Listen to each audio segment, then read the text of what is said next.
Assalamualaikum warahmatullahi wabarakatuh. Perkenalkan, nama saya Fiken Syahra Wendes. Saya dari program studi manajemen. Hari ini saya akan mempresentasikan tugas manajemen STM 2 dengan materi lingkungan kerja dan hubungan industrial. Baiklah saja, definisi lingkungan kerja adalah segala sesuatu yang ada di sekitar pekerja dan dapat mempengaruhi kenyamanan serta kemampuan mereka dalam menjalankan tugas. Lingkungan kerja yang baik harus membuat karyawan merasa nyaman, tenang, dan betah saat bekerja. Mengapa lingkungan kerja penting? Lingkungan kerja sangat berpengaruh terhadap semangat dan produktivitas karyawan. Jika lingkungan kerja nyaman dan memenuhi kebutuhan karyawan, maka karyawan akan lebih nyaman dalam menjalankan tugasnya. Lalu selanjutnya ada lingkungan kerja terbagi menjadi dua, lingkungan kerja fisik dan non-fisik. Lingkungan kerja fisik seperti kebersihan, penerangan, ventilasi, kebisingan, keamanan, warna ruangan. Lingkungan kerja non-fisik antara lain keramahan, saling menghargai, sikap saat terjadi perbedaan pendapat. Faktor-faktor lingkungan kerja. Yang pertama, pewarnaan, kebersihan, keamanan, pertukaran udara atau ventilasi, kebisingan, penerangan, musik, keramahan, saling menghargai. Hubungan lingkungan kerja dengan prestasi kerja. Dari berbagai faktor yang sudah dijelaskan dapat dilihat bahwa lingkungan kerja berhubungan dengan kenyamanan karyawan dalam bekerja. Jika lingkungan kerja bersih, aman, nyaman, memiliki penerangan dan ventilasi yang baik, serta didukung hubungan yang positif antar karyawan, maka suasana kerja juga akan menjadi lebih baik. Dengan kondisi tersebut, karyawan dapat lebih nyaman dalam menjalankan tugasnya, dan hal ini dapat mendukung prestasi kerja.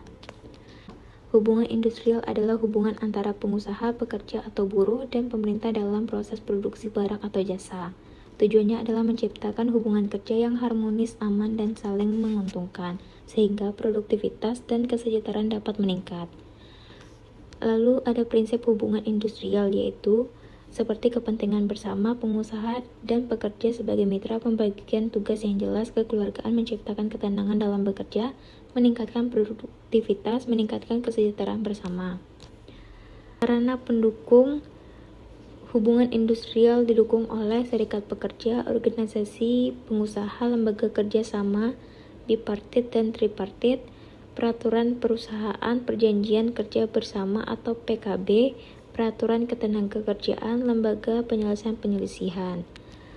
Perselisihan dapat terjadi karena adanya perbedaan pendapat antara pekerja dan pengusaha.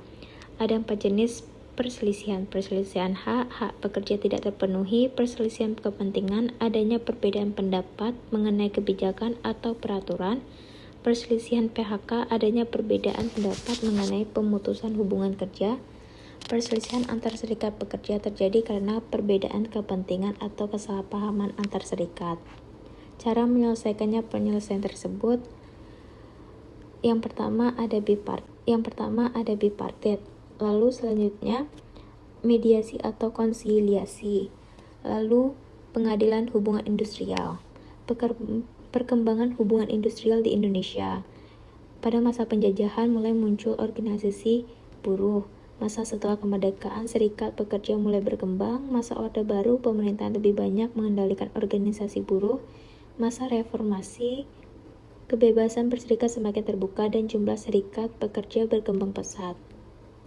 Dampak banyaknya serikat pekerja memberikan ruang bagi pekerja untuk menyampaikan kepentingannya, namun bagi perusahaan hal ini juga dapat menimbulkan persaingan antar serikat, kesulitan dalam pengambilan keputusan, dan potensi konflik. Cara menghadapi hubungan industrial. Perusahaan perlu meninjau kembali kebijakan SDM, menjelaskan hak dan kewajiban pekerja serta perusahaan, membuat aturan yang jelas, menyediakan sistem penyampaian keluhan, melakukan deteksi dini dan manajemen konflik, memahami peraturan ketenagakerjaan. Kesimpulannya, lingkungan kerja merupakan segala sesuatu yang berada di sekitar pekerja dan dapat mempengaruhi mereka dalam menjalankan tugas. Lingkungan kerja terdiri dari berbagai faktor, baik yang berkaitan dengan kondisi tempat kerja maupun hubungan antar pegawai. Oleh karena itu, perusahaan perlu menciptakan lingkungan kerja yang nyaman, bersih, aman, dan memiliki hubungan yang baik antar karyawan. Dengan lingkungan kerja yang baik, karyawan dapat merasa lebih nyaman dan bersemangat dalam menjalankan pekerjaannya. Hubungan industrial merupakan hubungan antara pekerja, pengusaha, dan pemerintah yang bertujuan menciptakan hubungan kerja yang harmonis dan produktif. Dalam hubungan industrial, konflik atau perselisihan tetap dapat terjadi, misalnya perselisihan hak kepentingan PHK antar serikat prakerja. Oleh karena itu, komunikasi musyawarah serta pemahaman mengenai hak dan kewajiban masing-masing pihak sangat penting. Dengan hubungan industrial yang baik, perusahaan dapat menciptakan lingkungan kerja yang lebih aman, harmonis, produktif, dan mampu meningkatkan kesejahteraan bersama. Sekian presentasi saya pada hari ini. Terima kasih.